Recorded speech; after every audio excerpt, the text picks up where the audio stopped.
Circle की इस basic theorem पर हर एक कॉम्पिटिटिव एग्जाम में क्वेश्चन आपसे पूछा जाता है। पहले हम लोग यहां पर थ्योरम को समझेंगे, क्वेश्चन तो आपको समझ आ ही जाएगा।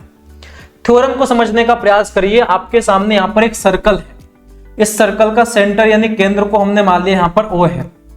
अगर मैं आपसे कहता हूं ये आपके सामने एक मैंने जीवा को यानी कॉर्ड को खींचा है, और अगर मैं आपसे कहता हूं कि आप यहां पर सेंटर से इस कॉर्ड पर परपेंडिकुलर यानी लंब डालते हैं, इसका नाम हमने यहां पर P दिया है, तो जो आपका परपेंडिकुलर है इस कॉर्ड को तो इक्वल पार्ट में डिवाइड कर देगा।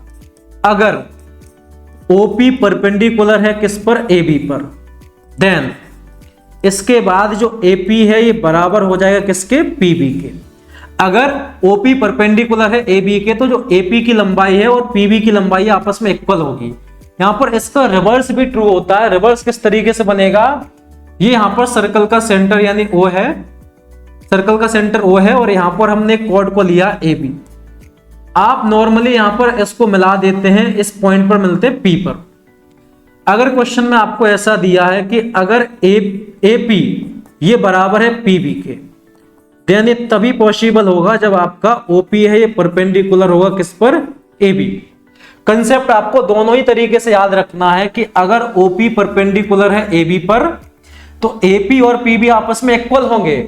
इसी तरीके से अगर AP और PB आपस में इक्वल हैं तो आपका जो OP है ये परपेंडिकुलर हो जाएगा किस पर, AB पर। अब यहां पर क्वेश्चन को देखने का प्रयास करिए। क्वेश्चन आपके सामने ये है, 10 सेंटीमीटर त्रिज्या वाले एक वृत्त में एक जीवा केंद्र से 10 सेंटीमीटर की दूरी पर है। जीवा की लंबाई आपसे पूछिए।